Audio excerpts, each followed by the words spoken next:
Assalamualaikum warahmatullahi wabarakatuh.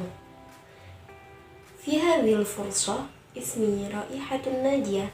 أنا طالبة في جامعة مولانا ملك إبراهيم الإسلامية الحكومية مالang. أنا من قسم التربية الإسلامية في الفصل الثالث. عن هذه الوظيفة للوفاء بتكليف من دورات التربية الإسلامية. أنا من فرقة الثامنة.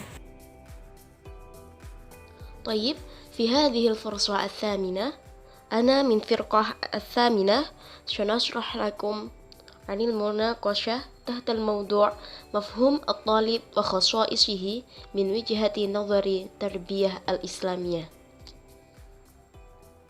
هيا بنا بقراءة البسملة. بسم الله الرحمن الرحيم.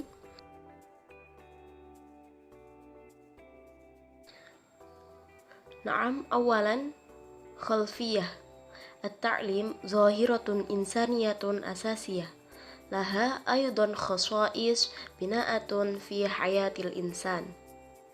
في عالم التعليم لا ينفصل عن العوامل التربوية التي تحدد هذه العوامل أيضا نجاح التعليم. يعتبر المعلمون والطلاب مكونات مهمة في نظام التربية الإسلامية. المعلمون هم الأشخاص الذين يقدمون التعليم لطلابهم، في حين أن الطلاب هم أشخاص تم تعليمهم من قبل المعلمين. Jadi, pendidikan itu merupakan fenomena manusia yang fundamental, yang juga mempunyai sifat membangun dalam kehidupan manusia.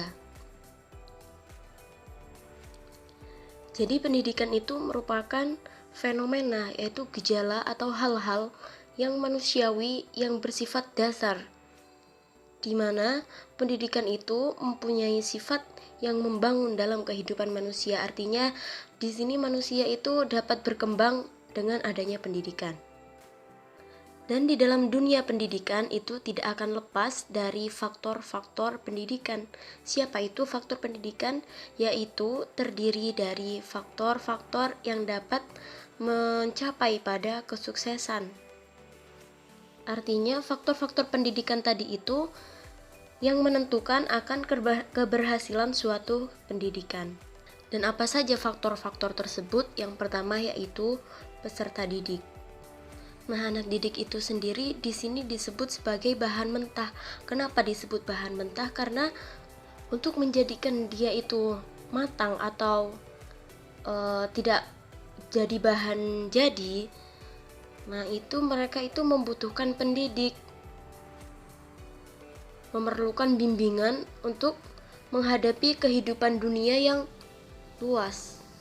Nah, keduanya ini antara pendidik dan peserta didik itu merupakan satu kesatuan yang sangat penting, dan keduanya ini saling berhubungan satu sama lain. Ketika kedua komponen ini sudah saling berinteraksi dalam proses pembelajaran, maka untuk mewujudkan tujuan pendidikan, nah inilah yang dimaksud dengan keberhasilan suatu pendidikan itu tergantung pada faktor-faktor pendidikan. Oleh karena itu, pada pembahasan kali ini saya akan menjelaskan tentang pengertian peserta didik dalam pendidikan Islam, kebutuhan dari peserta didik itu sendiri dan karakteristiknya. Mafhum at-talib wa khasaisihi min wijhati nazari at-tarbiyah al-islamiyah. هذه المفهوم تحدد عن 4 مباحث. أولا، تعريف المتعلمين. الثاني، تعريف المتعلمين في التربية الإسلامية. الثالث، احتياجات الطلاب. والرابع، خصائص الطلاب. الأولى هي تعريف المتعلمين. في لغة الطلاب هم يتلقون تدريس العلوم. في الاصطلاح الطلاب هم طلاب أو أفراد لديهم تغييرات وتطويرات bihaitsu la yazaluna bihajatin illa tawjih tullab. Fi hadhil ta'rif an muta'allimin tuhadithu an lughah wal istilah. Jadi pengertian peserta didik di sini itu terdiri dari pengertian secara etimologi dan juga terminologi. Secara etimologi, peserta didik adalah anak. Secara etimologi, peserta didik itu adalah anak didik yang mendapatkan pengajaran ilmu. Adapun secara istilah, peserta didik itu adalah individu yang mengalami perubahan, perkembangan. Maka dari itu, mereka membutuhkan bimbingan untuk mencapai suatu kepribadian. Jadi peserta didik itu yaitu individu yang sedang mencari ilmu atau sedang mengalami perkembangan, mengalami perubahan. Baik itu dari segi fisik, psikis, maupun yang lain. Ada juga dalam istilah tasawuf, peserta didik ini disebut dengan murid atau thalib. Nah, secara bahasa, murid ini artinya adalah orang yang menghendaki, sedangkan secara istilah murid ini adalah pencari kebenaran di bawah bimbingan guru atau pendidik. Nah, guru dalam tasawuf ini disebut dengan mursyid. Sedangkan thalib secara bahasa, secara etimologi itu disebut dengan mencari, dari kata tolaba yang berarti mencari. Nah, adapun secara istilah, penempuh jalan spiritual. Jadi peserta didik ini menempuh jalan spiritual. Dari kata thalib ini dalam tasawuf, dalam istilahnya, dia itu adalah pencari jalan di jalan spiritual, di mana di situ ada usaha bagi mereka untuk mencapai derajat sufi. Ada juga dalam filsafat pendidikan bahwa anak didik itu terbagi menjadi 3 macam. Yang pertama yaitu anak didik dari keluarga, anak kandung istilahnya. Dalam artian orang tua itu merupakan pendidik bagi anak-anaknya. Maka semua keturunannya itu menjadi anak didiknya dalam keluarga. Yang kedua yaitu semua yang berada di bawah bimbingan pendidik di lembaga formal maupun non-formal itu disebut peserta didik. Misal pada non-formal itu di sekolah dasar, sekolah menengah, dan lainnya. Dan di non-formal itu bisa jadi ada di bawah naungan pesantren atau pondok. Dan yang ketiga yaitu anak didik secara khusus. Artinya orang-orang di sini itu belajar di lembaga pendidikan tertentu yang menerima bimbingan, pengarahan, nasihat, pembelajaran, dan berbagai hal yang berkaitan dengan proses pendidikan. Di sini juga bisa diartikan menurut saya anak didik secara khusus ini seperti anak yang berkebutuhan khusus. Atsani, ta'riful muta'allimin fit tarbiyah al-islamiyah, yaitu pengertian peserta didik dalam perspektif pendidikan Islam. Tulab tarbiyah al-islamiyah hum afradun yanmuna wa yatatawwaruna jasadiyan wa nafsiyan wajtima'iyan wa diniyan fit tanakkulil hayah fid dunya wa fil akhirah, yaitu peserta didik dalam pendidikan Islam adalah individu yang sedang tumbuh, mengalami pertumbuhan, mengalami perkembangan baik secara fisik, psikis, sosial, dan religius dalam mengarungi kehidupan di dunia dan di akhirat kelak. Jadi pendidikan dalam perspektif pendidikan Islam itu merupakan satu kesatuan individu, di mana tujuannya itu bukan hanya untuk duniawi saja, bahkan di akhirat juga. Itulah pendidikan dalam pendidikan Islam. Dapat dikatakan bahwa peserta didik ini belum dewasa dan dia itu mencari pendidik untuk menjadikannya dia dewasa. Jadi konsep pendidikan Islam, tugas mengajar, mendidik, dan memberikan tuntunan itu sama halnya dengan upaya mereka untuk meraih surga. Begitupun sebaliknya. Berpatok pada hadis Nabi yang berbunyi, akrimu abna'akum wa ahsinu adabahum. Dari pedoman hadis ini, maka kita sebagai pendidik nantinya harus memberikan pendidikan sebaik-baiknya kepada peserta didik, dan jangan sampai menjerumuskan mereka dalam ke hal-hal yang buruk. Menurut Langenfeld, bahwa anak manusia dalam artian di sini yaitu peserta didik itu memerlukan pendidikan, karena mereka itu berada dalam keadaan yang tidak berdaya. Dan ini berpedoman pada firman Allah dalam Al-Quran yang berbunyi, wallahu akhrajakum min butuni ummahatikum la ta'lamuna syai'an wa ja'ala lakumus sam'a wal absara wal af'idah la'allakum tashkurun.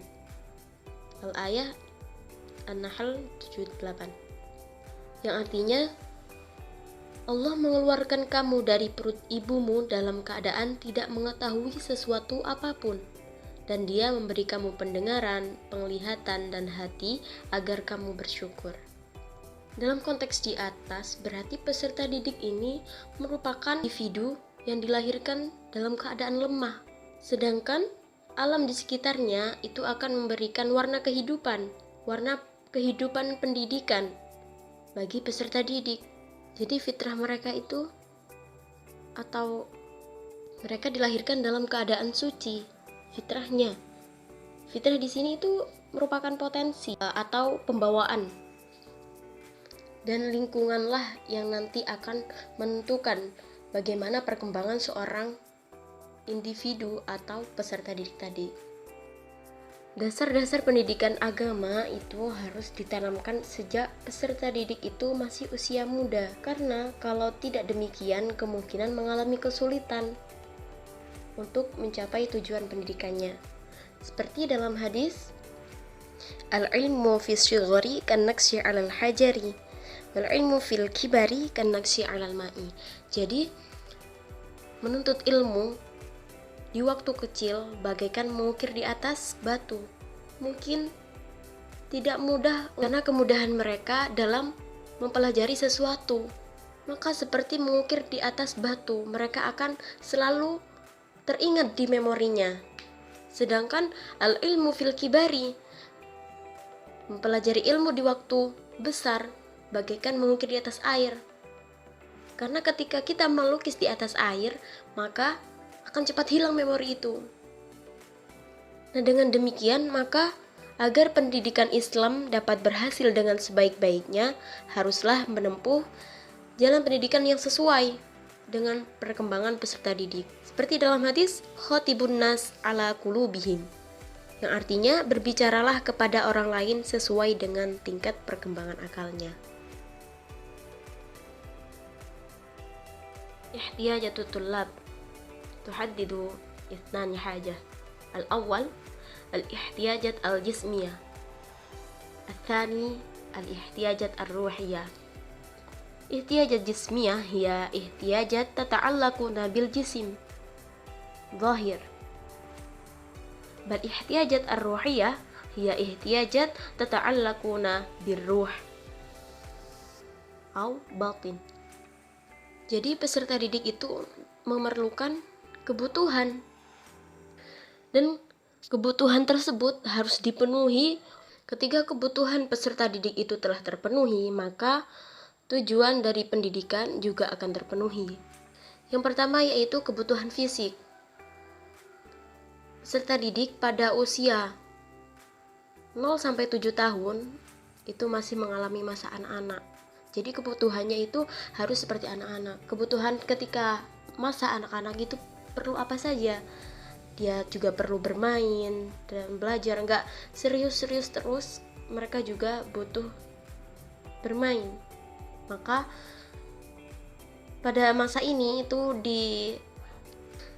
dikembangkan dengan adanya lembaga PAUD atau dan playgroup dan lain-lainnya. Nah, itu di sana mereka pada masa itu belajar sambil bermain. Sedangkan peserta didik pada usia 7-14 tahun, mereka itu mengalami masa sekolah, di mana ini didukung dengan peralihan pendidikan formal, misal dari dari lembaga sekolah dasar menuju sekolah menengah pertama. Nah, itu adalah peralihan pendidikan formal dan itu terjadi pada usia 7-14 tahun. Dan kebutuhan di sini apa saja? Mereka sudah tidak perlu permainan seperti peserta didik pada 0-7 tahun, karena mereka sudah mulai pada jenjang yang lebih serius. Artinya peserta didik di sini itu dilatih untuk menjadi dewasa, tapi belum berdewasa dia. Dia masih anak-anak, tapi sudah dilatih untuk menjadi dewasa. Dan peserta didik pada usia 14-21 tahun, nah masa inilah mereka itu mengalami pubertas. Dan ini yang akan membawa kedewasaan. Jadi pada usia 7-14 tahun mereka itu masih anak-anak dan dilatih menjadi dewasa. Sedangkan pada usia selanjutnya yaitu 14-21 tahun mereka sudah berada akan dibawa kepada kedewasaan. Sudah mulai menginjak kedewasaan begitu. Dan yang kedua yaitu ihtiyajat ruhiyah atau kebutuhan rohani. Nah, di sini kebutuhan rohani itu berupa kebutuhan kasih sayang, kebutuhan akan rasa aman, kebutuhan akan rasa harga diri mereka, kebutuhan rasa bebas, dan juga kebutuhan akan rasa sukses. Artinya di sini itu prestasi mereka. Lebih-lebihnya yaitu kebutuhan agama. Dan ini juga ada kebutuhan sosial. Salah satu upaya untuk memenuhi kebutuhan sosial peserta didik yaitu dengan pemenuhan keinginan untuk saling bergaul. Artinya kebutuhan sosial di sini yaitu interaksi antara pendidik dan peserta didik dengan baik, juga peserta didik dengan lingkungannya. Pendidik itu harus bisa menciptakan suasana antara peserta didik dan pendidik dengan harapan dapat memberi pengalaman yang lebih baik. Jadi interaksi dengan antara peserta didik dan pendidik itu harus baik agar tercipta, agar terlaksana tujuan pendidikan tersebut. Sehingga ketika interaksi antara pendidik dan peserta didik itu baik, maka untuk menerima ilmu peserta didik itu akan lebih mudah. Dan itu juga dapat membangkitkan semangat yang dapat dikembangkan sebagai metode untuk mengajarkan sesuatu kepada peserta didik. Ada kebutuhan untuk mendapatkan status, yaitu pada usia remaja mereka itu membutuhkan dia itu harus berguna bagi masyarakat. Seperti itu, kayak gambaran mereka itu harus mempunyai kemanfaatan bagi orang lain. Nah, ketika mereka itu sudah bisa berguna bagi masyarakat, maka mereka itu akan menumbuhkan sikap mandiri, menumbuhkan rasa kebanggaan diri dalam lingkungan masyarakat. Jadi mereka itu membutuhkan tempat di lingkungan masyarakat seperti itu. Kemudian kebutuhan mandiri. Nah, pada masa usia remaja mereka ini tidak suka untuk dikekang gitu. Mereka pengen bebas. Nah, kebutuhan akan rasa bebas. Artinya mereka tidak apa-apa untuk diberikan aturan, namun aturannya itu sewajarnya saja, tidak terlalu mengekang mereka karena mereka itu juga membutuhkan kebutuhan yang berupa rasa bebas tadi. Dan ketika ada seseorang orang tua atau yang lain itu mengekang mereka, maka itu akan menghambat daya kreativitas dan kepercayaan diri untuk berkembang. Semakin dia itu dikekang, semakin dia itu memberontak. Jadi kebutuhan untuk rasa bebas ini juga harus dipenuhi agar mereka itu tumbuh secara baik tanpa adanya pemberontakan sedikit pun. Kemudian kebutuhan untuk berprestasi. Ini sama halnya dengan kebutuhan akan rasa sukses. Nah, untuk mencapai pada kebutuhan untuk berprestasi ini, maka kita harus melewati atau kita harus mampu menyelesaikan, harus mampu mendapatkan kebutuhan, yakni kebutuhan mendapatkan status dan kebutuhan mandiri terlebih dahulu. Dan ketika mereka sudah mulai bangga akan berguna bagi masyarakat mereka, juga kepercayaan diri mereka sudah tumbuh, terus daya kreativitas mereka sudah mulai nampak, maka disitulah kebutuhan untuk berprestasi itu terpenuhi. Kemudian kebutuhan ingin disayangi dan dicintai. Nah, rasa ingin disayangi dan dicintai ini juga penting. Jadi kita sebagai pendidik itu harus memberikan kasih sayang kita terhadap peserta didik. Karena dalam agama, cinta yang paling tinggi itu diharapkan dari Allah. Itu sebabnya setiap orang itu berusaha mencari kasih sayang. Kemudian kebutuhan untuk curhat. Jadi antara peserta didik dan pendidik di sini itu ada relation, ada hubungan, yaitu seperti hubungan teman. Dia itu peserta didik itu butuh tempat curhat, mencurahkan segala isi hatinya untuk mengurangi beban masalah yang dihadapi oleh peserta didik. Pada hakikatnya, pada masa pubertas itu, mereka itu membutuhkan seseorang untuk diajak berbagi tentang suatu permasalahan yang dihadapi. Nah, tujuannya agar apa? Agar mereka itu tetap dalam koridor. Artinya mereka tidak melakukan sesuatu yang bersifat negatif atau perilaku menyimpang.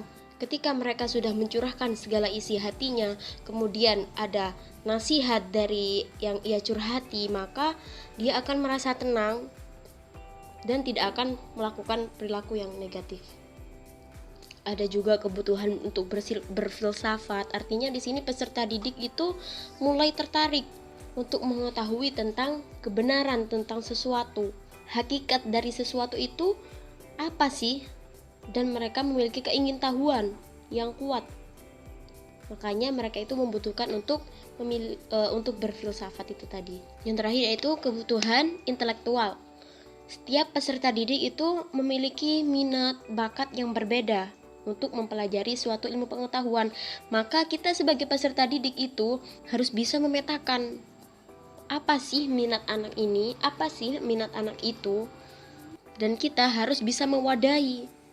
Ketika mereka itu berminat untuk ini, kita harus memberikan wadah bagi mereka dengan minatnya masing-masing. Dan dalam mencapai minat yang optimal, maka peserta didik itu memiliki beberapa dimensi, di mana dimensi ini merupakan hal penting yang mempengaruhi akan perkembangan peserta didik. Nah, ini dimensi apa saja? Di sini ada dimensi fisik, akal, keberagamaan, akhlak rohani, dan juga seni serta sosialnya. Jadi ketika dimensi ini sudah diperhatikan oleh pendidik dan dicapai secara maksimal, maka hal ini akan mencetak peserta didik yang berakhlak mulia. Rabi', khasa'is tullab. Asy-syakhsiyah hiya sifatun tu'athiru ala jami'il afkar wal akhlaq was simat allati yamtalikuha al-bashar. At-tullab ladaihim ihtiyajat wa matalib litalbiyah hadhihi al-ihtiyajat qadrul imkan. Al-awwal al-muta'allimuna ladaihim ihtiyajat. Al-thani al-muta'allimun ladaihim baina fardin wahid wal akhar. Al-thalith al-muta'allimuna yattabi'una al-awqat al-'ashr fi ta'lim. Nah, karakter itu adalah sifat batin yang mempengaruhi segenap pikiran, perilaku, budi pekerti, dan tabiat yang dimiliki manusia. Jadi karakter di sini merupakan sifat atau ciri-ciri dari peserta didik. Yang pertama yaitu peserta didik ini memiliki kebutuhan dan menuntut untuk pemenuhan kebutuhan itu semaksimal mungkin. Artinya kebutuhan itu semaksimal mungkin itu harus terpenuhi. Nah, kebutuhannya apa saja sudah disebutkan di atas tadi. Nah, yang kedua yaitu al-muta'allimun ladaihim baina fardin wahid wal akhar.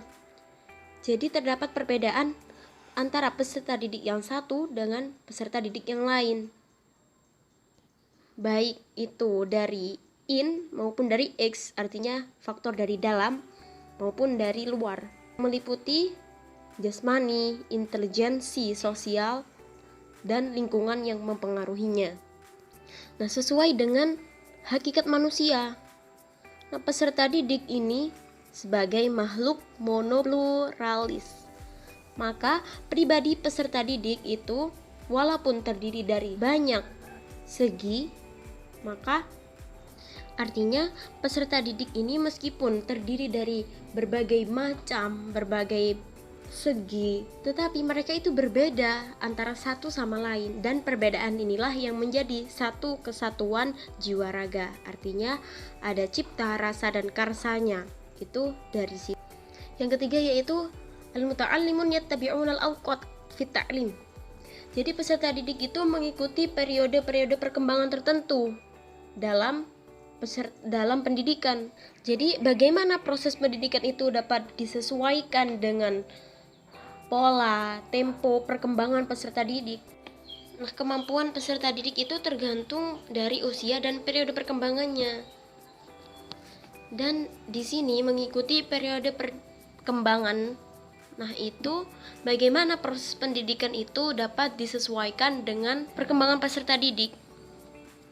Misal pola pembelajaran di kelas 1 itu berbeda dengan proses pendidikan yang terjadi di kelas 6.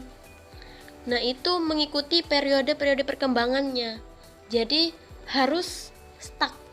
Nah, tujuan peserta didik itu harus mengikuti periode perkembangan itu agar mereka itu tidak tertinggal. Artinya berjalan linear antara perkembangan peserta didik dengan proses pendidikannya.